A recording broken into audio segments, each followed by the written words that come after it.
Guys, it's Mute, and welcome back to my channel. Or if you're new, welcome. Now, as you can see, this is obviously going to be a different type of video, because this video is going to be basically a 101 tutorial, beginner friendly, for people who have never used a digital art program before, essentially. I know I did a very similar video like a week or two ago, regarding just general like art tips, but someone in the comments actually gave me a very good idea to do basically a video like this, explaining essentially like a beginner friendly tutorial for people who may not even be familiar with, digital art programs, or may not even know where to start when it comes to that. But I guess I should put out a disclaimer. I'm not necessarily going to be covering all the different types of programs you should use, which one is best, because really it just depends on the person. Also, I'm explaining all this assuming that you already have materials that are needed for this tutorial, such as, something to draw on, like a laptop or a tablet or something like that, and the art program of your choice already, essentially. So yeah, without further ado, let's just open up the program. Okie dokie, so whenever you open up the program of your choice, as you see, I'm going to be using Clip Studio Paint, but whatever program you decide to choose, whenever you first open it up, it should look something similar to this, which is very confusing. I remember the first time I got this, even with all my experience using digital art, I still have no idea what most of these do, to be honest. And, sometimes I just don't like the look, or really I just didn't like the look of, how everything was set up. But the good thing about this is that these windows are pretty much, organizable. If you want to move, like for instance, say move this up here, which is probably what I would do. This isn't even like the workspace I use, but just as an example, if you wanted to move something somewhere else, or let's say, I don't know, you want to move the navigator down here for whatever reason, it's up to you. Depends on the person, of course. But yeah, let me just get out my workspace. I had a little crisis, and I think I forgot how my workspace was one time, so yeah, this should be the correct one. Okay. It's a lot more simple. I'm a simple gal. So this whole thing is what's going to be known as your workspace. And like I said, it's very customizable. If there's a menu that, you don't really want visible because you don't use it, or it looks ugly if you're me, you can either hide it in multiple ways. I will get into that in a little bit. You can hide it, or you can move it around to suit your tastes. Alright, so to start off, we can open up a new file, open up a new drawing. So we would go to File, New, and let me bring this over. Sorry, I have multiple monitors, so it's kind of confusing sometimes. But the Clip Studio Paint, it's kind of cool because it has multiple modes. The one I use most often is illustration, but you can also make comics. I'm not sure what the difference is between these two. I'm sure there's other people out there who can explain it way better than I can, and who know so much more about it than I do. But yeah, you can also make comics, and you can even make animations. I've actually been looking to get into animation recently. Of course, I can't really explain much about it because I'm not very experienced, but I will link down a couple animation tutorials if you guys are interested down below that I found to be kind of cool. But anywho, so we're focusing on if you want to make a drawing or illustration. This is kind of the template you would use in Clip Studio Paint. So file name, this is basically the name of whatever drawing you want. I typically don't mess with this at first. I like to name it once I save it, but that's just me. Presets, I don't really mess with those. I like to use inches because I'm silly American. And then there's different sizes over here. I actually had no idea what these were when I first messed with these. I was like, what even are these? But apparently these are, non-American units. So, but I use what's known as A4, or if you're like me, it's just close enough to 8.5 by 11. It's a little bit off, but it's close enough. And resolution is basically, how do I say this? It's basically like the higher the number, the higher quality your image will be, because there's resolution applies to like how many pixels are in your image, and so the more pixels you have, the more information, the more details that your image can hold, essentially. But as a rule of thumb, I kind of like to work with either 500 or 600 resolution if I'm working on a bigger piece.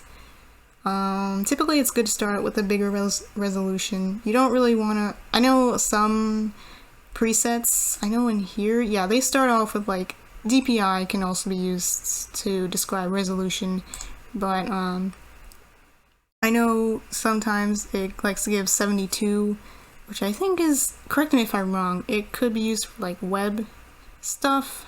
But no, yeah, I typically don't use it because it makes your image very small and pixelated, so the more pixels the better. So 500 to 600 is a good range, and then you can hit OK. Oh, also paper color, I like to use gray. Like I said, I think it's best to draw on a gray background, and not white, because that can put a strain on your eyes, and it's not good. Okay, so we have our canvas, our beautiful illustration. I guess now I can talk about some of the windows and what's going on here, because these are what can help you in your process of creating your image. I find these to be very helpful. So yeah, so off to the left right here, this is what's known as your toolbar. It has a lot of cool, nifty doodads and tools. I only use like a select few of these, but they still do come in handy. Zoom, I don't really use this, but obviously you can zoom in and out on your canvas. I use operation. This one I use more. This is kind of like this move tool. You can move like certain things, but it's more so for like vector images or anything that you like import into Clip Studio, for instance. Like, alright, let me see. Let me just import something real quick. Like for my pieces, I like to import my logo. So right now I'm on the what's known, it's called Operation tool. So since I imported this, it's going to give me this little nifty little box. So the corners, you can zoom in and out or make it larger or smaller. You could rotate it. I typically don't, but you can if you want. And yeah, you can just, it essentially allows you to just move stuff around. But yeah, that's that. It's basically like a fancier version of this move tool. Which, let's say if I wanted to move this background, oh, I guess I can't. Never mind. Can I move it now? Okay, yes, now I can move it. But yeah, if I wanted to move like an object or something, or some part of a painting, let's say I wanted to move like a line art or sketch, I could use this move tool. Pretty self-explanatory. Lasso tool I like to use. Basically, if you draw using it, I'm using a mouse right now, so it's like very wonky, but it like selects whatever you lasso, essentially, or select. And actually I'll get into details about this later on. Magic wand tool, it's kind of like the lasso tool, except it, well, actually let me just give an example. So if I have like a shape that I, you know, this beautiful triangle, and I wanted to select the inside of it, I could do that. Because, you know, it's in a closed area. That's like the main thing. It works really well if you have a closed area. If it's not closed, then it's going to cause you some problems. So make sure, you know, all your lines for your line art's connected. So yeah, that's the magic wand tool. Lets you select stuff. Eyedropper tool. Basically, if you have different colors, like let's say, you know, if I wanted to, you know, pick a certain color instead of using the color wheel, if I wanted to, I could go between this gray on the background or this red using the eyedropper tool. So yeah, that's kind of cool. Pen tool, you know, you can draw with it. Eraser tool, you can erase with it. The series pencil tool is another drawing tool. paintbrush. There's really a lot of like different drawing tools in here. Airbrush tool. Sometimes I'll use this for shadows. Soft, you know, the soft kind of shading. This is like effects. I don't typically use this. I will use this like rarely. Like if I need like a detail in a piece, like say for example, I think at some point I had to draw ruffles on a character's dress or something, and I didn't want to draw it in myself, so I used like a template from here, which with Clip Studio Paint you can like download a bunch of different like designs and stuff for that, so that's kind of cool. I don't really use this, but sometimes I will. Blend tool. Blend tool allows you to, I guess what it sounds like blend, I'm so bad at explaining things, but like, you know how on like, okay, you know what, let's just do an example. So if I wanted to, I don't know, blend, that's not a good brush, that's some more opaque. So if I wanted to like smooth out the edge of this little blob right here, I could use the blend tool, and you have to kind of be careful with it. Sometimes it doesn't come out that good, but yeah, you can like use the blend tool to blend two, I guess, values or colors together, depending on what you're going for. Sometimes I will use this, but I have to be careful with it. Paint bucket tool lets you fill in whatever area you want. Gradient tool, I like this gradient tool. Oh, I was on a different mode right there. Let's make a cool gradient. Oh. Hit the wrong hotkey, which I will explain in a little bit. This is your shape tool. Right now I have it on circle. You can make shapes. Not only lines, but you can, you know, make filled in shapes. So that's cool.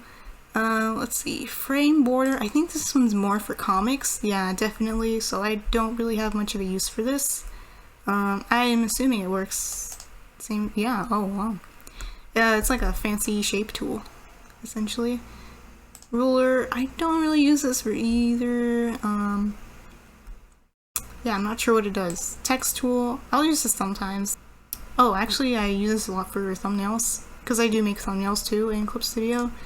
So yeah, if you have a font, oh, I guess I could get into this later, but I mean, you have a font, you know, different fonts, different sizes of font, styles, if you want it bold, italic, all kinds of stuff. You can add text. I imagine it's also good for comics, obviously, speech bubbles, and speaking of speech bubbles, there's even a tool for that. Correct line, I don't really use this, maybe I should, I don't know.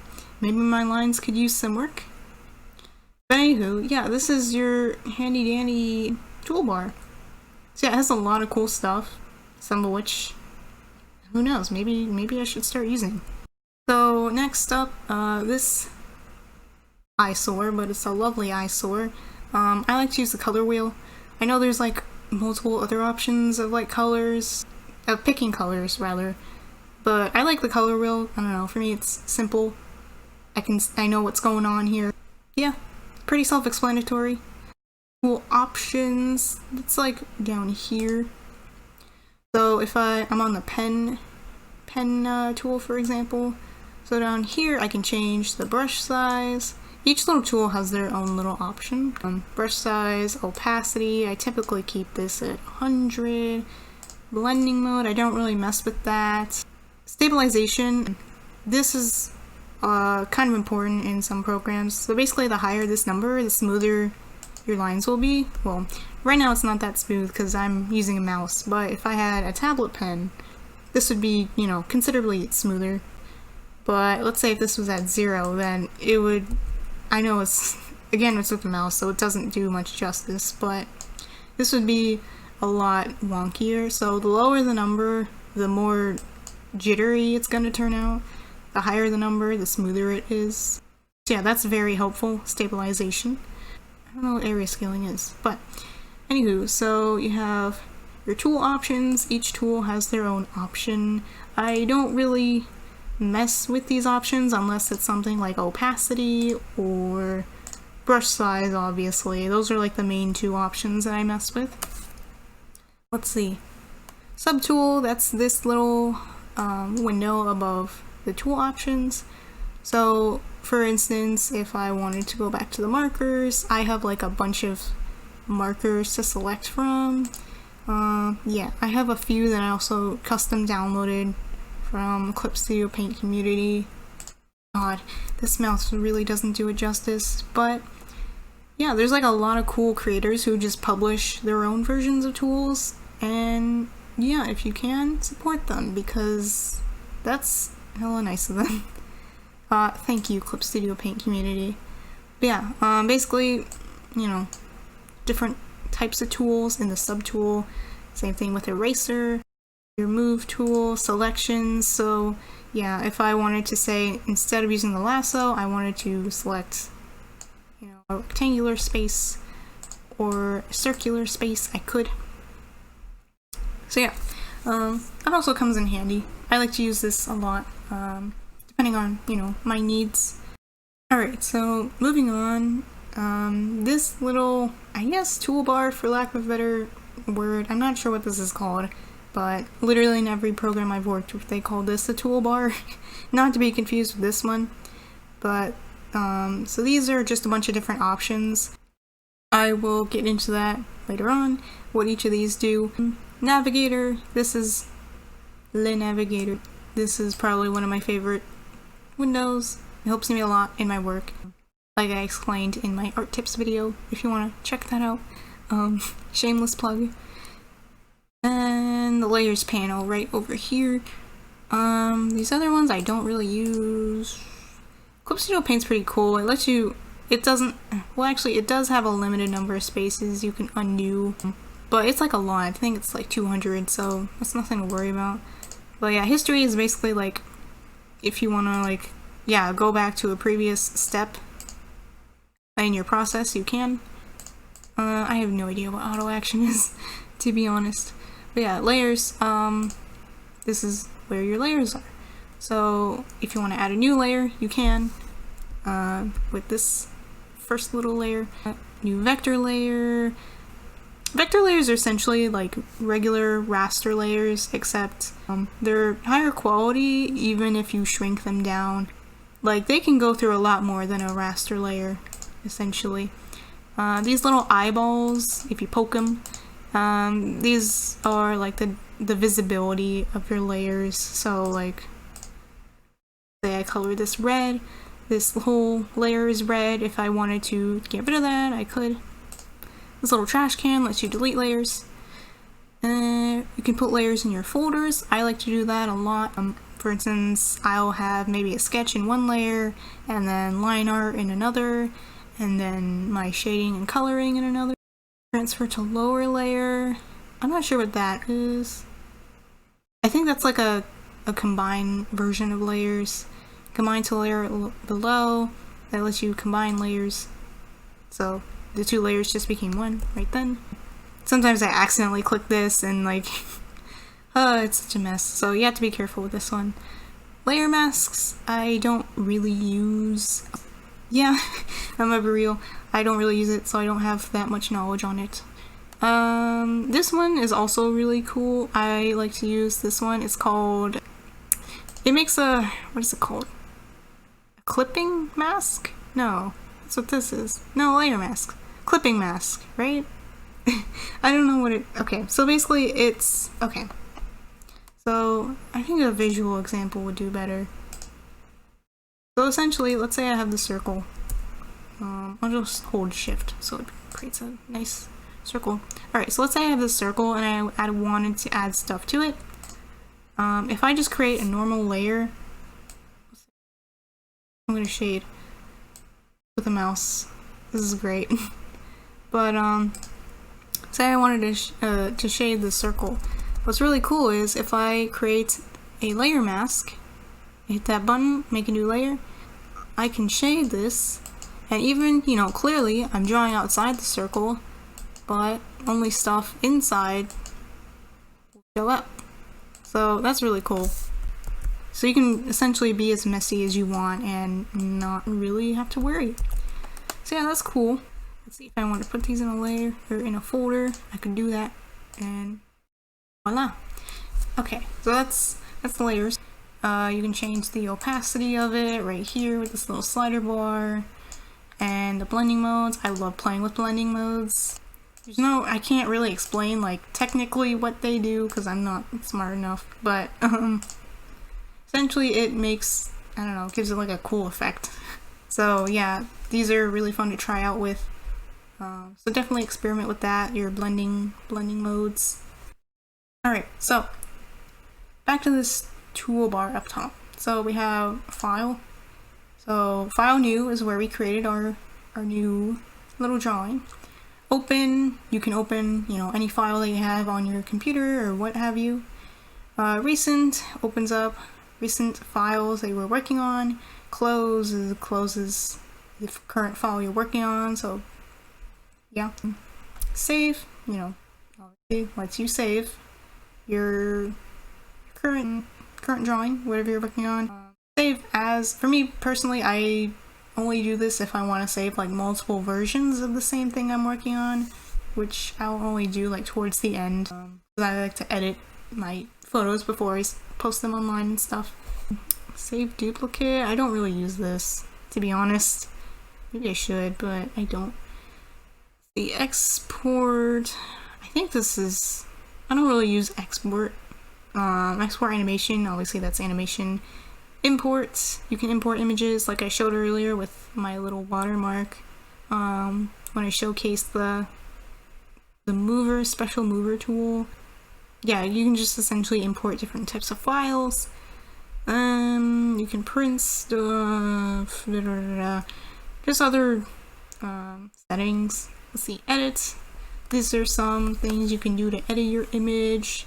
Cut essentially allows you to, I guess, cut out a certain image or part of your image. So cut, yeah, just essentially it cut out my circle just then. Copy, paste, copy a section, paste a section. Fill, it's pretty much like the paint bucket tool. Advanced fill, I never use that. One I like to use is tonal correction. This is when I'm like in the final stages of a piece. Tonal correction and what was it? Level correction. That was it. Levels. So this is kind of cool. It lets you, correct me if I'm wrong, but I think it lets you edit the highlights, midtones, and the shadows of a piece to make it more vibrant, or depending on your mood, vibrant, more dark. Yeah, already it like pops out a little bit more. So yeah, I like to do that for my final images if I want more contrast or if I want the highlights to be brighter. Let's see. Transform, essentially that's, well, there's different types, so you can scale up and down. It's kind of like the fancy move tool that I showed earlier. Scale up, down, rotate, that. You can also flip images, change image resolution and canvas size. Typically I'll change my resolution at the end of a piece. I guess I'll talk about that later, but yeah, you can edit your canvas, you can rotate it. Essentially, yeah, animation. Again, I don't animate with Clip Studio, so I have no idea how to use any of that. Layer, I kind of already just went over this. Basically anything in the layer panel you can also do in this layer tab. So yeah, that's cool. Selection area, that basically has to do with selecting. My favorite is, let's see, invert. So, if you select, let's say, if I wanted to do a complicated way of selecting this ball, I could select the outside and then inverse, and now the ball is selected, so that's cool. expand, shrink selection, kind of self-explanatory. You can adjust the size of your selection, and yeah, that's kind of the only thing that the only things that I do, that I use. View, this is a lot. So not only does it allow you to like zoom in and out, change your view of like your canvas, you can also view like certain parts of your workspace, similar to like your window tab. It'll be, well, I guess I could talk about it now. Yeah, so these are all like different kinds of tools and windows you can show. I only have like a select view because I like it that way. Yeah, if there's something that you want to view, you can click on it and it'll show up. Yeah, it's down here. But yeah, that was brush size, so I want to hide that, and I can. So yeah, that's another way to edit your workspace. Let's see, view, filter. Sometimes I'll use the, let's see, I like to use Gaussian blur. This I typically use for like shadows. So like if a character is standing, I'll give them a shadow beneath them and use Gaussian blur, you know, to smooth it out. Sometimes, actually now that I think about it, sometimes, let me see. I have an example of like when I used a filter. Yes, okay, so for the background, I think I had just like a blob of like all these different colors, and then I went to like the filter, and I went to like one of these like wave shapes. Yeah, this is gonna like distort the whole image, but you can give like, you know, essentially change up your whole image. Ooh. Yeah, it's wild. So be careful with that. Use it sparingly. That's my word of advice. Yeah, you can play around with all these effects and help. This is just sort of like online manual stuff if you know, are lost about something. Typically I just Google stuff. That helps too. Yeah, because I know it can get hella confusing. I don't use a whole lot in here. In this little bar up top, this is like a new file, so instead of going to here, you could also do that, but I never do that. This is open again. I don't use these three. Typically I'll use, this is a redo. Let's see. There's also, like, say if I made like a mark here. Oh, I guess not. Usually there's like a, oh, okay, there. You can go back if you want to, you know, go back to your previous spot. Yeah, that's kind of the only stuff I use. Alright, so next thing that is super important is hotkeys. So hotkeys are essentially keyboard shortcuts that you can use that'll help you, you know, quickly do things in your work. I know that was so technical. That was so smart. No, they really help me in my process. Like, I have like just a bunch of keyboard shortcuts memorized because they really do help. And also, depending on the tablet, there's like hotkeys, or what do they call it? Express keys that you can set to act as different hotkeys in your program.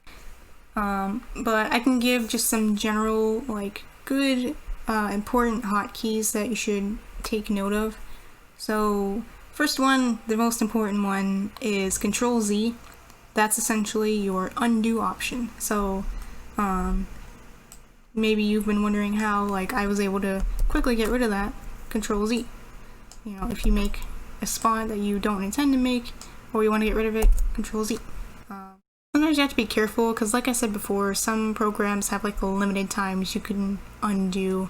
I think by default Clip Studio has it set to like 200, so I don't think you can get to a point where you mess up 200 times and then just decide that you don't want it that way anymore.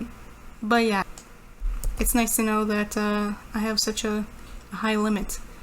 But anywho, yeah, Control-Z. That's a very common one. Let's see, what else? Control-S. That is your save option, so Control-S. Make sure you save as often as you can, because it helps. especially if your laptop is prone to, you know, shutting down or crashing or whatever. If you have a finicky program, it helps too. I know Clip Studio Paint also has like an autosave feature, which is nice. That has saved me countless times, no pun intended. But yeah, make sure to save as often as you can, because you know, you don't want to lose your work. That would be horrible. Control C is another good hotkey. Control copy. So let's say if I wanted to make another one of these circles, Control C. And then following up with that is Control V, which is paste. These are pretty common keyboard shortcuts, even like outside of digital art, really. If I wanted to make this a different color, Control U. This is just a little extra one. It's not necessary, but Control U opens up the hue, saturation, luminosity. I use this one a lot, actually. So hue is like the color of the ball. Yeah. Hue is like the color. Saturation is how vibrant or how bright it is. So if I wanted to desaturate it, it'll be black and white. All the way to the right is super vibrant. And then luminosity is how dark or light it is. Ooh, actually, I like that. Okay. Yeah, that's pretty. So yeah, that was a quick example of copy and paste with a little bit of Control U. And Control T is also a good one. So that is your transform tool. I use this a lot. It's very helpful. I actually also have it programmed into my tablet Express key. So yeah, that's helpful. And I wrote down a few extra hotkeys that can also be really helpful. So let's see. On my tablet, I have Control D, which is the Deselect tool. Because I do a lot of selecting now that I realized recently. So I don't know. If I wanted to deselect, Control D, and there you go. Or if you want, you could go up to the selection tab up the top and then just hit deselect. And it also tells you like the little hotkey right next to it. So in case you forget it, you could look back up. Look back up there. Let's see. Control D, deselect. Control X. That is the cutout tool. So let's say I wanted to cut out this red circle. I'm just gonna select, you know, everything outside of the purple one, I guess, because I'm complicated. And then Control X gets rid of that. Control Z to bring it back. Control D, deselect. Yeah, if you have like a certain section that you don't want, you can just like, I don't know, just making a random selection and then Control X. Sometimes I'll use this to make different kinds of shapes in like a design, like, I don't know. Control X. Yeah, it's kind of trippy, but yeah. So that was cut, Control X, and then, let's see, on my pen, my tablet pen, sometimes they'll have like a little button on the pen. Mine has like two little buttons on it. There's like a top button and a bottom button. The top button, I can put up like a diagram so you guys know like what I'm talking about, because obviously you can't see it. But my top button is essentially my right click, like on a mouse button, because a lot of the time I like to use my tablet pen like a mouse. And my bottom button is my eyedropper tool. So yeah, it comes in handy a lot. It's really quick, really easy. So yeah, that's basically like all the tools aspect of it. So now saving a final project. So if you want to save this, like I said, you can pick save or Control S. But say you wanted to save this as like a final picture, you would pick save as, circle, and under the save as type or type file, typically I would save it as JPEG or PNG. I don't really have a use for the other ones. PNG is only for like big portfolio stuff, but typically I just save it as JPEG. And there you go. It's a JPEG now. You also have your Clip Studio Paint file if you ever want to go back and edit it, because the JPEG file I know it doesn't show up right away, not until you like close this and reopen the JPEG, but it doesn't have all these layers like a Clip Studio Paint file would. So yeah, that's basically how you save your file. Yeah, so if I wanted to go, I don't know, go back in folder, and there we go. It's all right here. The gang's all here. That's cool. Okay, so I added a couple extra tips when you're saving your work. So, like I said, I might have mentioned this before, but I said that I like to resize my files before I submit it online. Because, well, actually no, yeah. Because, I don't know, I get kind of paranoid about people stealing my work. So these couple tips, I actually learned these from Holly Brown here on YouTube. So yeah, shout out to Holly Brown for these tips. But instead of, let me see. So change image resolution is where I would go to. And it opens up another window. Sorry, I get confused as to like where I'm working with on two monitors. So typically if I'm using like A4 size, 8.5 by 11-ish, I would resize it down. Instead of 400 resolution, or 500, change it to 400, and then just have this to 4 inches. Hit OK, and it will be smaller. I know if you zoom in like regular, it won't really matter. It won't look smaller, but file size wise it is smaller, and it helps because, I don't know, there's like some shady people out there that for some reason like to steal artwork, and if your file is small enough, like, you know, then it'll be like to the point where they can't really steal it because it's not high quality enough for them. But the thing is, you have to be careful. If you make it too low of a resolution, you know, or too small of a size, then like it won't look good like when you post it either. So I found that working with such a resolution as this is kind of like the best one to use, and that your art still looks good. So along with that, I think it's also good to add a watermark to your work. So I showed it before, but import. Where's my watermark? Here's my watermark. So, oh yeah, because our file is smaller, so it's going to be bigger. It's good to have a watermark as well, so people don't steal your work. Make sure you put it in like a spot where it would be very difficult for other people to, you know, paint away or whatever. Like, make it hard. You want to make it hard for people to steal your work, essentially. So make sure you like put your watermark in a spot where it wouldn't be very easy to edit out. Like, let me get like a good example file. Hold on. Like typically for me, I like to put my watermarks somewhere, typically where there's a gradient. This one, yeah, see this one, it's like half on gradient, half on, like if someone wanted to paint this out, they would have a very hard time doing it, and that's kind of your goal. So you want to make it hard for art thieves to steal your work. So you want to resize your work, but make sure it's still a good size so you can post it, and make sure you have a watermark. Yeah, right here.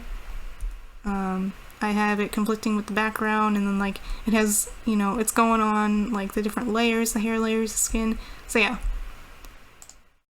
Not today, art thieves. So yeah, make sure you have a watermark and resize your image to a smaller size. Yeah, I think that's actually the end of this tutorial. Sorry if I was a bit all over the place. Again, this is a very different type of video. I still hope that, you know, you guys are able to learn a lot from this. If you have any questions, feel free to post it in the comments below. Because then maybe me or someone who's more familiar with this type of stuff, or Clip Studio, or you know, any other program will be able to help you out. So yeah, I hope you guys enjoyed this video, and as always, I hope your day is as lovely as you are. Bye bye.